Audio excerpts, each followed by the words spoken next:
Keseluruhan Alkitab adalah firman Allah dan sepenuhnya diinspirasikan, atau dengan kata lain, tidak ada dokumen agama lain yang sama atau bisa dibandingkan dengan Alkitab.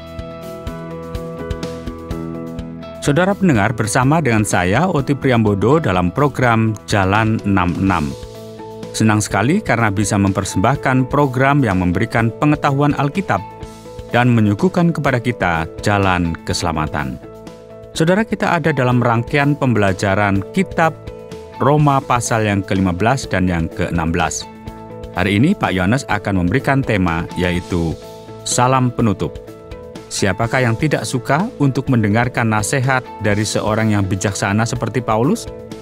Sebagaimana Paulus juga memberikan nasihat yang terakhir dan peringatan kepada gereja mengenai orang-orang yang mengakibatkan perpecahan dan menipu banyak orang.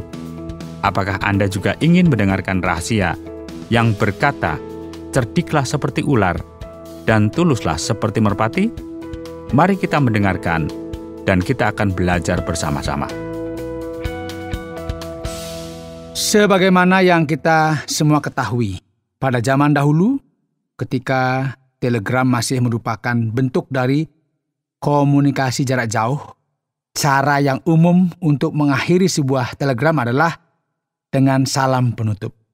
Dahulu, ketika Paulus menulis kepada jemaat di Roma, dan dalam pasal 15 dan 16, kita akan mengemas suratnya ini yang memberikan kata-kata terakhir sebagai arahan dan memberkati jemaat di Roma. Kedua pasal terakhir ini adalah tentang salam penutup dari surat ini. Jadi sekarang saudara ya, Paulus akan menuliskan dalam kedua pasal terakhir ini mengenai sesuatu yang mengejutkan dan menarik. Dalam pasal 15, ia mulai menekankan tentang sesuatu yang ia telah sampaikan di pasal sebelumnya, yaitu pasal 14 tentang bagaimana gereja Kristus, tubuh Kristus, penuh dengan rupa-rupa orang dengan latar belakang dan cara pikir yang berbeda-beda. Jadi sangat diperlukan toleransi. Ayat 2 dari pasal 15 menuliskan, "Setiap orang di antara kita harus mencari kesenangan sesama kita demi kebaikannya untuk membangunnya." Paulus akan memberikan sebuah daftar dari nasihat yang penting yang menjadi salam penutup dari surat yang ditulisnya bagi jemaat di Roma. Ia juga akan menuliskan daftar dari nama orang-orang yang ia salami. Nah, menarik sekali ya, bahwa nasihat Paulus dan perkataan penutupnya ini benar-benar matang dipikirkan. Ayat 5, "Semoga Allah yang adalah sumber ketekunan dan penghiburan mengaruniakan kerukunan kepada kamu, sesuai dengan kehendak Kristus Yesus, sehingga dengan satu hati dan satu suara kamu memuliakan Allah dan Bapa kita, Tuhan kita, Yesus Kristus." Saudara, Paulus ingin gereja tersebut mendapat dorongan, mendapat kekuatan, keberlangsungan, dan kekuatan supaya bisa tekun. Dalam roh kesatuan, tantangan terbesar yang kita miliki dalam Kristus adalah untuk tidak mengizinkan perbedaan kita ini menghancurkan persatuan persaudaraan yang kita miliki di dalam Kristus. Oleh sebab itu, Paulus memberikan fokus dan penekanannya dalam hal ini karena gereja Roma merupakan gereja yang terdiri dari bangsa Yahudi dan non-Yahudi, bangsa Romawi, serta bangsa asing dari berbagai belahan dunia. Jadi bagian ini benar-benar merupakan hal yang penting yang perlu kita perhatikan, saudara. Hikmat yang kita perlu miliki dalam kehidupan ini adalah memperhatikan hal-hal terpenting yang sangat berharga. Perhatikan ayat 13. "Semoga Allah, sumber pengharapan, memenuhi kamu dengan segala sukacita dan damai sejahtera dalam iman kamu, supaya oleh kekuatan Roh Kudus kamu berlimpah-limpah dalam pengharapan." Apa yang terpenting dalam kehidupan ini? Sukacita, betul ya? Sukacita merupakan bahan bakar dalam kehidupan dan kasih adalah penggeraknya. Penting sekali bagi kita memiliki sukacita. Penting sekali bagi kita memiliki damai dengan Allah dan damai dengan sesama. Dan berlimpah-limpah dalam pengharapan. Ingat ya, iman Kristen adalah iman yang optimis, yang melihat seberkas cahaya di penghujung terowongan. Dan kita berjalan menuju cahaya tersebut. Ini merupakan bahan bakar untuk mempercayai dan bersandar kepada Allah dan pengharapan akan masa depan kita. Nah, oleh sebab itu, iman inilah yang memberikan rasa aman kepada kita dan menjadi motivasi dalam kehidupan kita. Paulus mengakhiri surat ini dengan sebuah semangat positif, dan ia juga berbicara mengenai pelayanannya untuk menjangkau bangsa-bangsa yang belum mengenal Allah dan memperluas kerajaan Allah. Paulus melanjutkan tulisannya dan berbicara dengan sebuah nada personal. Ini merupakan tambahan yang luar biasa dalam surat ini. Sungguh menarik dan luar biasa, dan ini merupakan sesuatu yang layak bagi kita perhatikan, yang secara teologis dan penuh dengan doktrin, dan ini juga merupakan surat yang sangat personal. Menarik sekali jika kita perhatikan bahwa Paulus bukan hanya seseorang yang paham dan mengerti tentang sebuah teologi yang abstrak. Ia juga sangat peduli dengan penuh perhatian, penuh kasih kepada setiap individu, kepada orang yang sifatnya sangat-sangat pribadi. Sangat berbeda dengan apa yang kita pikirkan oleh kebanyakan orang. Paulus bukanlah seseorang yang melulu hanya mengenai kepala saja. Ia memiliki kepala dan hati juga. Ia merupakan seseorang yang komplit, lengkap. Ia kemudian menulis keinginannya untuk datang dan bertemu dengan mereka.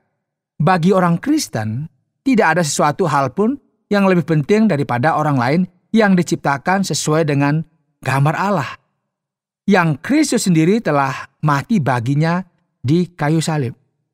Perhatikan ini, aku harap dalam perjalananku ke Spanyol, aku dapat singgah di tempatmu dan bertemu dengan kamu, sehingga kamu dapat mengantarkan aku ke sana setelah aku seketika menikmati pertemuan dengan kamu.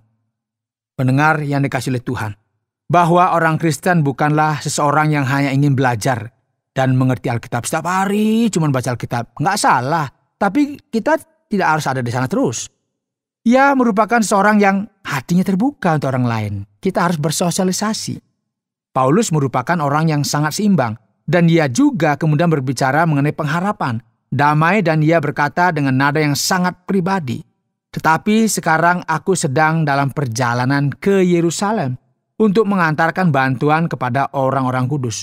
Sebab Makedonia dan Akaya telah mengambil keputusan untuk menyumbangkan sesuatu kepada orang-orang miskin. Nah, ini merupakan sebuah contoh tentang keseimbangan orang Kristen. Semua area dalam kehidupan Kristen haruslah diamati. Dorongan, pengharapan, doktrin, iman, kuasa Allah memberi kepada orang miskin, dan sisi personal. Jadi kita nggak boleh fokus hanya pada satu hal saja, kita harus memperhatikan aspek-aspek yang lainnya. Jadi kita menghancurkan iman kita menjadi berkeping-keping, namun demikian biarkanlah iman tersebut bertumbuh. Mereka telah mengambil keputusan untuk menyumbangkan sesuatu kepada orang-orang miskin di antara orang-orang kudus di Yerusalem. Demikian kalau kita perhatikan ayat 27. Paulus senang sekali dengan kontribusi yang dibuat oleh orang Kristen di Makedonia kepada orang miskin di Yerusalem. Dan kita akan mulai terkejut ya ketika kita sampai pada pasal 16. Karena banyak sekali tinta yang ia habiskan untuk menulis surat ini dengan menyebutkan nama demi nama dari umat-umat Allah dan memberikan penghargaan kepada mereka secara individu. Paulus berbicara mengenai Febe, pelayan Allah di Kengkria, Priscilla dan Aquila, teman sekerjanya, saudaranya Epenetus yang pertama sekali menjadi percaya di daerah Asia, Maria yang telah bekerja keras untuk kamu, Andronikus dan Yunias, Ampilatus, Urbanus, Apeles, Herodian, Trifena dan Trifosa, Hermes, Philologus, Yulia, Neorus, dan selanjutnya Olimpas, dan banyak lagi nama yang disebutkan di sini, saudara. Bersalam-salamlah kamu dengan cium kudus. Paulus tahu dengan baik bahwa Allah mengasihi setiap individu. Dan menarik sekali bagi kita lihat di sini bahwa Paulus sebenarnya belum pergi ke Roma. Dan dia sudah terlebih dahulu mengenal orang-orang ini. Luar biasa ya. Ada orang lain yang ia telah kenal lebih baik daripada yang lain. Dan dalam hal ini adalah siapa? Priscilla dan Aquila. Paulus adalah hamba Allah yang luar biasa. Teolog yang hebat. Dan ia juga memiliki hati yang luar biasa. Dengan memperhatikan setiap orang dengan segenap hatinya. Di sini kita bisa melihat bahwa dalam budaya kita pun kita memiliki realita yang sama dengan ini. Oleh karena realita personal yang dinyatakan oleh Rasul Paulus dalam kitab Roma. Dengan perhatian yang sama yang kita miliki terhadap orang lain, menghargai setiap pribadi, keluarga, sahabat dinyatakan di sini dalam kitab Roma ini. Dan meskipun ini merupakan sebuah surat yang penting dalam kaitannya dengan teologi, surat ini juga menyatakan kepada kita mengenai pentingnya hidup di dalam sebuah komunitas. Dan Paulus akan mengakhiri surat ini dengan dua perkataan yang signifikan di bagian akhir. Ia meminta kepada saudara-saudara seimannya untuk berhati-hati dan waspada terhadap mereka yang tidak berlaku benar. Dan siapa sajakah orang-orang ini? Yaitu mereka yang tidak tertarik untuk hidup dalam sebuah komunitas. Dan ini merupakan hasil dari doktrin yang mereka miliki. Tetapi aku menasihatkan kamu, saudara-saudara, supaya kamu waspada terhadap mereka yang bertentangan dengan pengajaran yang telah kamu terima, menimbulkan perpecahan dan godaan. Sebab itu hindarilah mereka. Setiap bidat memiliki masalah dengan doktrin mereka.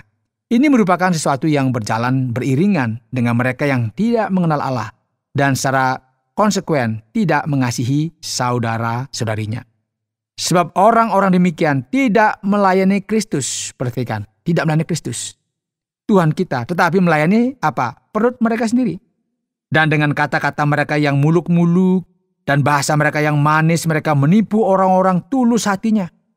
Kabar tentang ketaatanmu telah terdengar oleh semua orang. Sebab itu aku bersuka cita tentang kamu, tetapi aku ingin supaya kamu bijaksana terhadap apa yang baik dan bersih terhadap apa yang jahat. Saudara, Paulus memperingatkan orang-orang yang ada di gereja untuk berhati-hati, supaya jangan membiarkan dirinya sendiri dan juga gereja dirusak oleh orang-orang yang sudah tidak memiliki perasaan sama sekali. Dan kini Paulus mengakhiri surat ini dengan salam penutup. Dalam proses ini ia mengirimkan surat kepada saudara-saudaranya dengan sangat sukacita dan memuliakan Allah melalui hal ini. Kata terakhir yang ia sampaikan di dalam kitab Roma senantiasa menggema dalam hati, pikiran dan kehidupan kita, dan begitu memuliakan Allah. Bagi Dia, perhatikan, yang berkuasa menguatkan kamu. Menurut Injil yang kumasyurkan dan pemberitaan tentang Yesus Kristus, sesuai dengan pernyataan rahasia yang didiamkan berabad-abad lamanya, tetapi yang sekarang telah dinyatakan dan yang menurut perintah Allah yang abadi telah diberitakan oleh kitab-kitab para nabi kepada segala bangsa untuk membimbing mereka kepada ketaatan iman. Bagi Dia, satu-satunya Allah yang penuh hikmat, oleh Yesus Kristus, segala kemuliaan sampai selama-lamanya. Amin. Kiranya Allah memberkati hati kita dan menolong kita untuk bertumbuh dalam pengetahuan akan doktrin yang kudus akan firman Tuhan. Namun juga kiranya Ia menolong kita untuk bertumbuh dalam hubungan kita dengan sesama kita, dalam masyarakat, dalam kasih dan perhatian dengan saudara-saudara kita seiman, yang akan bersama-sama dengan kita dalam kekekalan. Amin. Anda sedang mendengarkan Jalan 66 dalam rangkaian Surat Roma pasal yang ke-15 dan yang ke-16 yang telah dijelaskan oleh Pak Yohanes dengan topik Salam Penutup. Terima kasih banyak Pak Yohanes, sesuatu yang luar biasa sekali, dan kini kita sampai kepada bagian akhir dari kitab Roma pasal yang ke-15 dan yang ke-16. Pak Yohanes, izinkan saya juga untuk memberikan salam penutup. Tapi sebelumnya, saya ingin bertanya sesuatu yang berkaitan dengan pasal sebelumnya. Pak Yohanes, bagaimana budaya setempat cocok dengan beberapa pasal dari surat Paulus kepada jemaat di Roma, Pak? Ya, sebagaimana kita telah lihat di akhir pasal 14 dan di awal pasal 15, penekanan mengenai kita harus menyenangkan mereka yang ada di sekeliling kita, sesama kita, dan kita harus rela menanggung penderitaan dan kesalahan dari mereka yang ada bersama-sama dengan kita di gereja. Nah, di sini ada sesuatu yang penting untuk kita garisbawahi, bahwa budaya memang mengarah ke sini. Mengapa? Karena sebenarnya banyak hal yang terjadi yang menyebabkan ketidaksepahaman, yang mengakibatkan konflik dan masalah di antara orang dalam komunitas Kristen. hal-hal ini tidaklah relevan. Sebagai contoh, mengerikan sekali bagi kita pikirkan bagaimana ya ada banyak orang yang tidak bisa memahami bahwa ada beberapa orang Kristen yang ada di Eropa yang merokok. Dan jelas sekali bahwa merokok merupakan sesuatu yang buruk dan dapat merusak kesehatan kita. Namun, banyak orang melakukan hal ini dengan alasan budaya. Mungkin jika kita pergi ke Eropa, ada orang yang kaget mungkin ya, betapa banyaknya kopi yang kita minum setiap harinya. Ngopi terus ya, tak tahu berapa gelas ya. Namun ini semua berkaitan dengan yang namanya kebiasaan. Jadi setiap orang memiliki kelemahan mereka masing-masing. Sebagai contoh ya, banyak orang Kristen Amerika menganggap atau berpendapat bahwa perang merupakan sesuatu yang natural, biasa aja. Dan ini disebabkan oleh karena sejarah dan budaya. Sekarang di Skandinavia sangat berbeda. Kebanyakan orang Kristen yang ada di sana tidak bisa terima dengan gagasan mengenai orang Kristen yang berperang. Mereka nggak terima.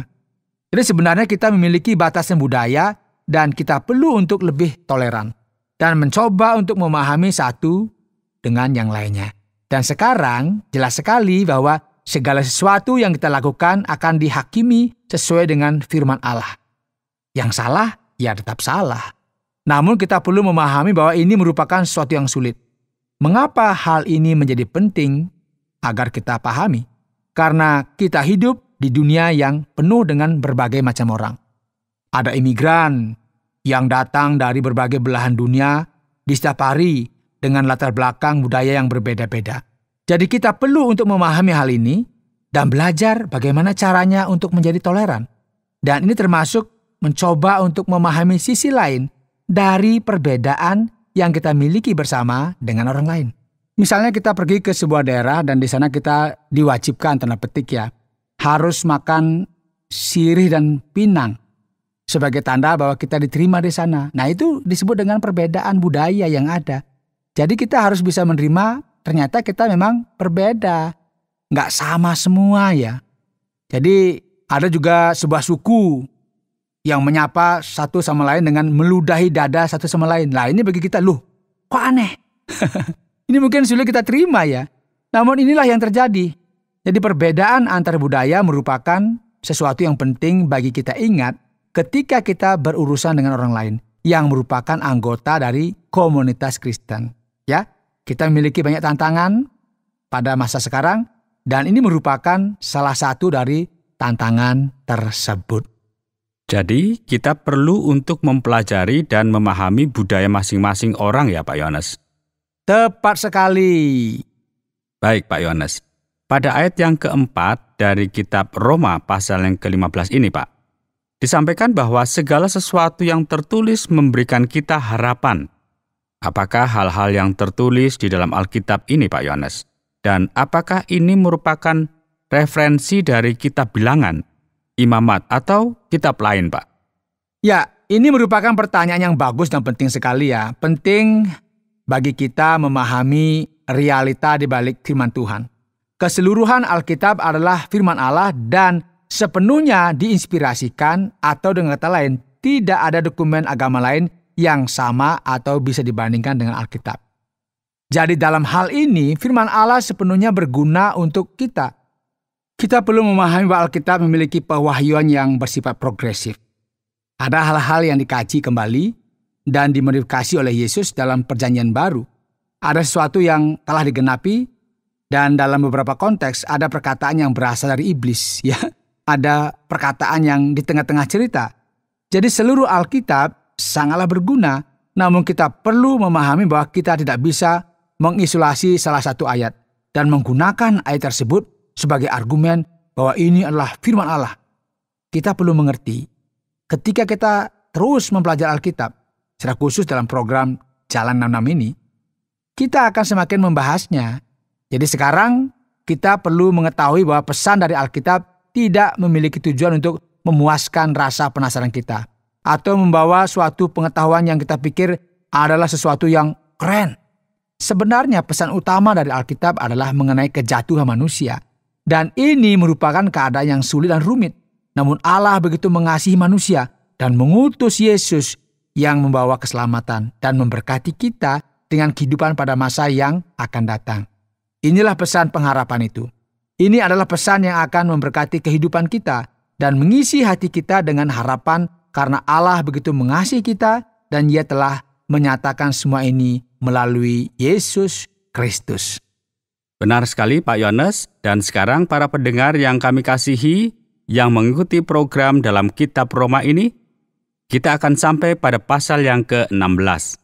Dan kita akan melihat daftar dari nama-nama orang yang akan disebutkan di sini.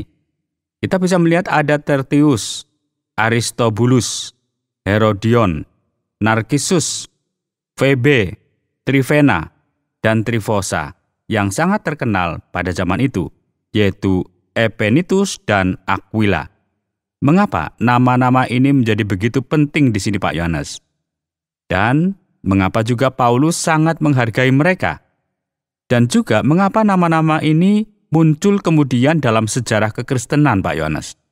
Jadi nama-nama ini memang penting dalam periode yang spesifik, Pak Oti, yaitu dalam budaya yang spesifik. Masalah di sini adalah kita biasanya membaca pasal ini dengan cepat saja dan tidak cukup memperhatikan apa yang ditulis di sana. Berapa banyak dari kita yang telah mendengar pesan yang penting dari kitab Roma pasal 16 ini? Jadi apa yang terjadi di sini adalah kita berisiko menjadi orang Kristen yang sangat tidak seimbang. Karena kita mengerti bahwa ada banyak hal di dalam Alkitab yang kita perlu pahami. Namun apa yang kita bisa pelajari bersama dengan Allah adalah bahwa orang-orang ini adalah orang-orang yang penting. Jadi ada banyak sekali orang-orang yang mengerti Alkitab, namun sebenarnya mereka tidak mengingat nama dari orang-orang yang duduk di samping mereka di gereja. Ayo, kira-kira tahu nggak siapa yang duduk di samping kita? Kadang-kadang kita juga nggak tahu ya, karena banyak orang. Ya, mungkin mereka telah menghafal semua ayat dalam pasal tersebut, namun mereka masih tidak sadar siapa saja orang yang pernah duduk di sampingnya dalam gereja. Ada banyak orang yang begitu semangat untuk belajar dan mendengarkan program mungkin Jalan 66 ini. Namun sudah sekian lama mereka tidak duduk bersama dengan orang lain dan menceritakan apa yang mereka rasakan. Jadi sebenarnya kita tidak bisa seperti ini ya. Allah mengajarkan kepada kita mengenai firman-Nya dan Allah yang sama yang memberkati hubungan kita dengan orang lain. Jadi penting sekali bagi kita menggarisbawahi bahwa Allah mengasihi setiap individu. Setiap orang memiliki nama mereka masing-masing. Dan Paulus menyebutkan nama mereka satu persatu sebagai contoh yang luar biasa kita pelajari pada program hari ini. Baik Pak Yohanes, untuk mengakhiri saya coba akan bertanya satu pertanyaan kepada Bapak. Bapak tadi menyebutkan di sini, apakah benar bahwa bidat memiliki masalah hubungan dengan sesamanya? Apa rahasia di balik semuanya ini Pak Yohanes? Ya, kita berpikir tentang bidat atau doktrin yang salah. Kita biasanya berpikir bahwa orang semacam ini beranggapan demikian oleh karena mereka tidak memiliki pemahaman tentang sesuatu, atau mereka memang orang yang jahat, yang mengatakan kebohongan dan melakukan sesuatu yang buruk. Namun sebenarnya sebagaimana kita bisa temukan di dalam firman Tuhan, ada hal lain yang menjadi tujuan mereka. Kata bidat dalam bahasa Yunani adalah hubungan yang hancur. Jadi kita tidak bisa berpikir bahwa bidat adalah sesuatu yang berkaitan dengan kurangnya pengetahuan. Biasanya ketika seseorang mulai meremehkan doktrin Alkitab dan mengubah apa yang telah Allah katakan, biasanya orang semacam ini memiliki masalah yang berkaitan dengan hubungan dengan orang lain, bahkan mungkin hubungan dengan Allah. Jadi kita perlu memahami bahwa akar masalah dari semua ini jauh lebih dalam lagi. Di permukaan, ya, kita bisa melihat ada pesan yang palsu, ada doktrin yang dikaburkan, namun jauh di dalam ada masalah lain. Dan inilah mengapa firman Tuhan tidak memperlakukan orang ini sebagai orang-orang yang kurang informasi saja. Ketika seseorang memiliki masalah dengan dosa, masalah dengan orang lain, dan berdosa terhadap Allah dan orang lain, akhirnya ia akan bermasalah dengan doktrin. Jadi penting sekali bagi kita memperhatikan hal ini. Dan kebenaran yang kita pelajari. Kita perlu menjadi orang Kristen yang seimbang, yang fokus pada segala sesuatu yang menjadi penekanan dari perjanjian baru. Jadi, bidat ini merupakan karakter yang serius ya Pak? Benar sekali Pak Oti. Baiklah Pak Yones, terima kasih banyak atas semua jawaban yang sudah diberikan. Dan bagi para pendengar sekalian, jangan kemana-mana dulu, tetaplah untuk bersama kami karena kita akan mendengarkan kesimpulan akhir dari pelajaran kita. Hari ini kita telah melihat dan belajar bersama-sama dalam program Jalan 66 mengenai sebuah pesan penting dari kitab Roma pasal 15 dan 16. Tema kita hari ini adalah salam penutup.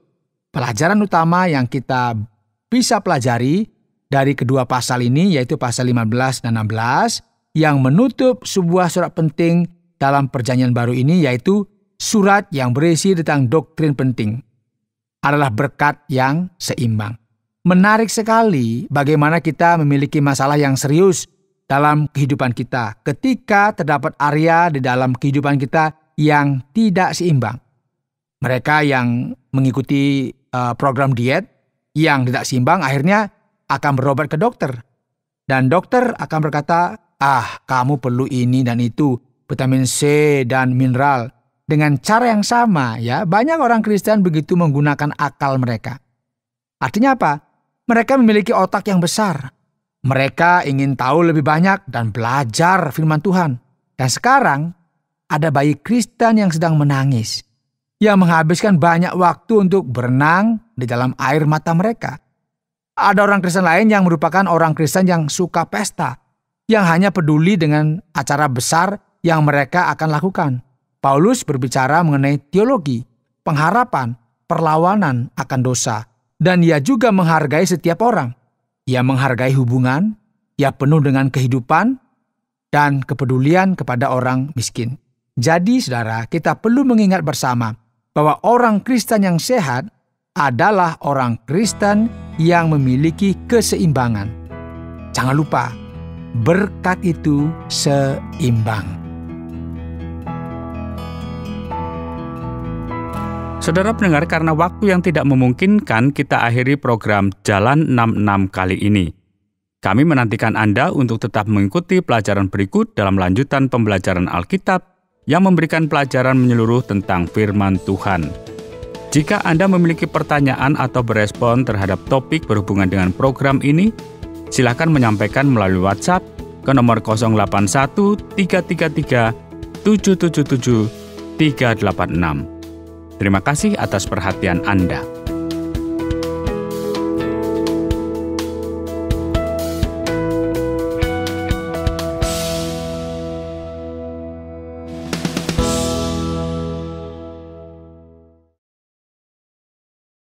Terima kasih Anda sudah mengikuti program kami. Jika Anda diberkati, jangan lupa like, komen, dan share supaya Anda tidak ketinggalan setiap program terbaru kami. Jangan lupa juga untuk subscribe channelnya dan nyalakan loncengnya. Jika Anda ingin mendukung pelayanan kami, bisa melalui rekening kami berikut ini atau menghubungi kami di sini.